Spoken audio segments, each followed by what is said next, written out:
नमस्कार, स्वागत है एक बार फिर से आपके अपने YouTube channel N Mishra classes में। साथियों, जैसा कि आप सभी की मांग थी कि सर अब तृतीय सेमेस्टर की क्लास स्टार्ट की जाए, क्योंकि सेकेंड सेमेस्टर की जो परीक्षाएं आपकी होंगी नहीं, आपके बीएड प्रथम सेमेस्टर के मार्क्स ही आपको बीएड सेकेंड सेमेस्टर में प्रदान किए जाएंगे। इसलिए हमने सोचा कि इस बार अब आपकी कक्षाएँ अविलंब शुरू कर दी जाएँ, और हमने सभी से कह दिया था कि 1 अगस्त से क्लासेस स्टार्ट होंगी। इसलिए आज 1 अगस्त है और मैं आप सभी के समक्ष पूर्व निर्धारित समय के अनुसार हाजिर हूँ।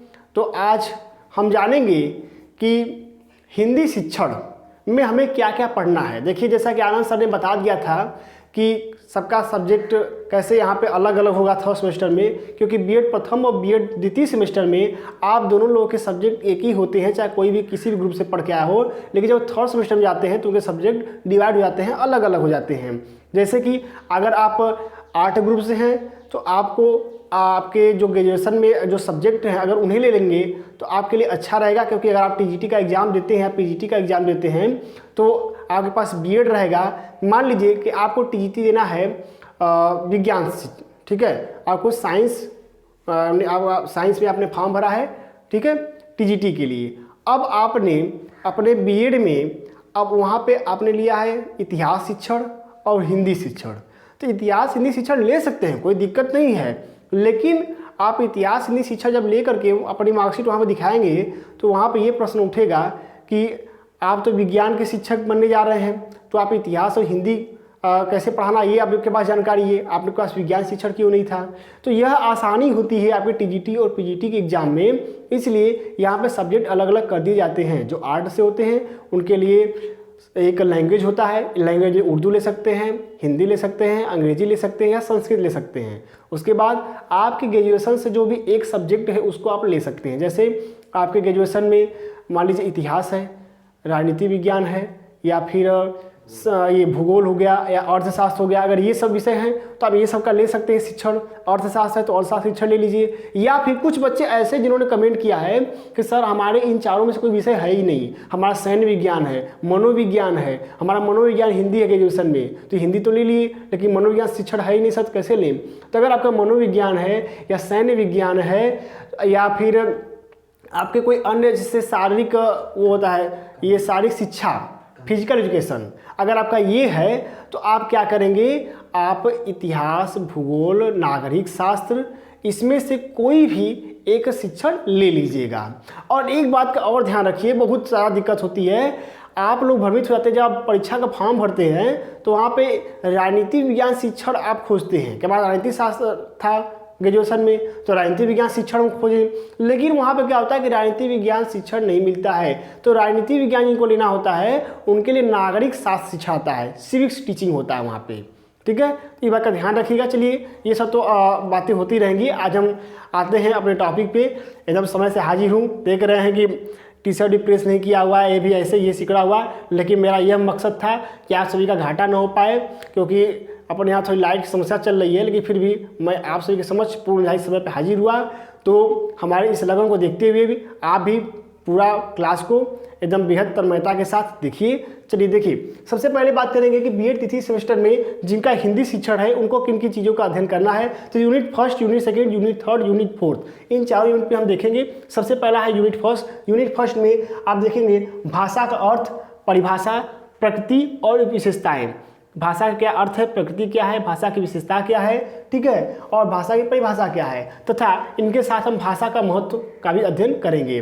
उसके बाद हम जानेंगे पाठ्यक्रम निर्माण के सिद्धांत, कि पाठ्यक्रम निर्माण के क्या सिद्धांत हैं, ठीक है, और उसके बाद पाठ्यक्रम को प्रभावित करने वाले कौन कौन से कारक हैं, वातावरणीय कारक है, सामाजिक कारक हैं, जो भी हैं, ठीक है। इसके बाद हम अध्ययन करेंगे माध्यमिक स्तर। देखिए, ये जो चीज़ है ये बहुत ही मोस्ट इंपॉर्टेंट है, ये हर साल आती है। तीन चीज़ें ऐसी हैं जो कि हर साल परीक्षा में आनी ही आनी है, पक्का एकदम है, ठीक है। तो जिस भरोसे के साथ अपने बीएड प्रथम सेमेस्टर में हमारे साथ अध्ययन किया था और काफ़ी आप लोगों ने हमें फीडबैक प्रदान किया, बहुत तारीफ किया आपने, इसलिए मैं ऐसा सोचता हूँ कि ऐसा पढ़ाऊँ जो कि आपके परीक्षा में ही आए।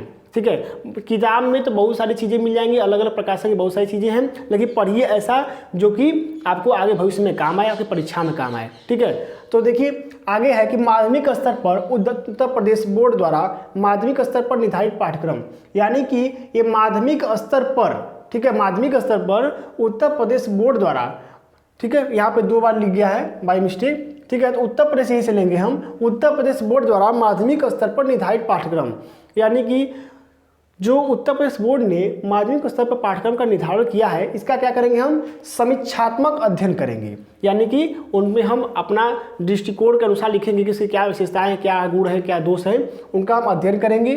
उसके बाद त्रिभाषा सूत्र क्या होता है, इसके बारे में हम जानेंगे, ठीक है। यूनिट 2 में आते हैं। यूनिट 2 में आता है मातृभाषा का अर्थ, परिभाषा, महत्व तथा राष्ट्रीय एकता में हिंदी की भूमिका। देखिए सबसे पहले हम मातृभाषा का अर्थ, परिभाषा और महत्व जानेंगे यूनिट 2 में। उसके बाद हम राष्ट्रीय एकता में हिंदी की क्या भूमिका है, इसके बारे में हम जानेंगे। इनको जानने के बाद हिंदी शिक्षण के उद्देश्य को जानेंगे हम, कि हिंदी शिक्षण का उद्देश्य क्या है, कि हिंदी शिक्षण कराया जा रहा है, पढ़ाया जा रहा है, तो हिंदी शिक्षण के क्या उद्देश्य हैं, ठीक है। उसके बाद विभिन्न स्तरों पर, मतलब कि प्राथमिक स्तर पर, उसके बाद माध्यमिक स्तर पर, उच्च स्तर पर क्या उद्देश्य हैं हिंदी शिक्षण के, इनको भी हम जानेंगे। इसके बाद है भाषा शिक्षण में शुद्ध उच्चारण का महत्व व दोष, यानी कि भाषा के शिक्षण में शुद्ध उच्चारण का क्या महत्व है और क्या इनके दोष हैं, इनके बारे में भी हम जानेंगे, क्योंकि शुद्ध उच्चारण का बहुत ही महत्व होता है। आगे देखिए वाचन अशुद्धि के कारण, यानी वाचन अशुद्धि के क्या कारण हैं और उनका क्या निवारण है, यानी कि निदान। जो हम बोलते हैं उनमें जो अशुद्धियाँ हो जाती हैं उनके क्या कारण हो सकते हैं और उनका निवारण कैसे हो सकता है, इसके बारे में हम जानकारी प्राप्त करेंगे यूनिट 2 के अंतर्गत। आते हैं यूनिट 3 में। यूनिट 3 में गद्य व पद्य क्या है, इसके बारे में हम जानेंगे, तथा इन दोनों में अंतर क्या होता है, इसके बारे में जानेंगे। इन चीज़ों के जानने के बाद हम व्याकरण शिक्षण का अर्थ जानेंगे कि व्याकरण शिक्षण होता क्या है, ठीक है, यानी ग्रामर टीचिंग। और उसके बाद व्याकरण शिक्षण का अर्थ जानेंगे, डिफिनेशन, और उनके एम हम जानेंगे उद्देश्य क्या है। इनको जानने के बाद हम पाठ योजना का अर्थ जानेंगे। देखिए ये बहुत ही मोस्ट इंपॉर्टेंट चीज़ है, ये परीक्षा में आपको आना ही आना है, यह 100% गारंटी हम दे सकते हैं। ये हर बार पिछला पेपर उठा के देख लीजिएगा, हर बार आपके यूनिट 3 में प्रश्न पूछा जाता है कि एक पाठ योजना का निर्माण कीजिए, ठीक है। और इसमें आपके जो विस्तृत प्रश्न होता है, मुझे यहाँ तक याद है कि शायद 20 नंबर का ये होता है, तो 20 नंबर आपका यूनिट 3 से एकदम समझ लीजिए कन्फर्म है कि ये आना ही आना है। 20 नंबर यहाँ से, और यह माध्यमिक स्तर पर उत्तर प्रदेश बोर्ड द्वारा जो माध्यमिक स्तर पर निर्धारित पाठ्यक्रम का समीक्षात्मक अध्ययन करना है, यह भी 10 नंबर आपका पक्का है, यानी 20 या 30 नंबर आपके पक्के हैं एकदम, ये 2 प्रश्न पक्का आने ही हैं। तो यहाँ पढ़ेंगे पाठ योजना का अर्थ क्या है तथा इसकी रूपरेखा। यही आता है कि एक पाठ योजना कक्षा 8 के हिंदी विषय पर बनाइए। आगे देखिए शिक्षण विधियां क्या क्या हैं, यानी कि शिक्षण जो हम करते हैं हिंदी शिक्षण, इनमें कौन कौन सी विधियों का प्रयोग करते हैं, इसके बारे में हम जानकारी प्राप्त करेंगे। इसके बाद हम यूनिट 4 में आएंगे। यूनिट 4 में ज़्यादा कुछ है नहीं। यूनिट 4 में है कि शब्ददृश्य साधन का क्या अर्थ है, ठीक है। उसके बाद शब्ददृश्य साधन का परिभाषा क्या है, हिंदी शिक्षण में शिक्षक सहायक सामग्री, यानी शिक्षण सहायक सामग्री यानी कि TLM जिसको कहते हैं हम, टीचिंग लर्निंग मटेरियल, इनका क्या उपयोग है और इनमें क्या क्या समाहित होता है। इसके बाद हिंदी शिक्षण में कंप्यूटर की भूमिका क्या होती है, इसके बारे में जानेंगे, क्योंकि कंप्यूटर का प्रयोग आजकल हर जगह हो रहा है, सिनेमा घर से लेकर के आपके पढ़ाई तक, ठीक है।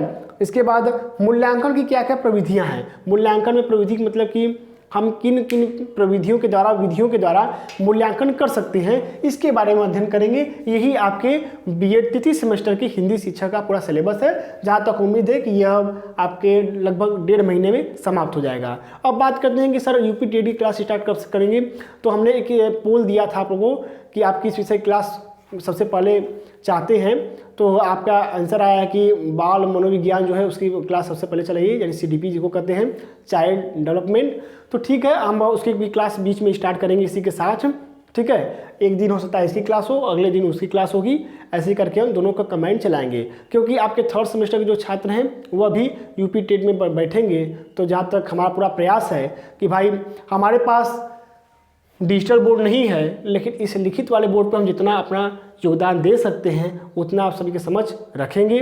कुछ छात्रों ने कहा था सर आपको डोनेशन देना चाहते हैं, तो भाई उनका भी प्रपोजल हम एक्सेप्ट करेंगे, कोई दिक्कत नहीं है, ठीक है। और जो ऐसा करना चाहते हो अन्य लोग भी, वो भी हमारे फ़ोनपे नंबर पे अपना जो भी योगदान है वो कर सकते हैं। ठीक है, तो इसी के साथ मैं नीतीश मिश्रा आप सभी से विदा लेता हूँ। अब मिलेंगे अगली क्लास में आपके प्रथम टॉपिक के साथ, भाषा का अर्थ, परिभाषा, प्रकृति, विशेषता व महत्व के साथ। ठीक है, धन्यवाद।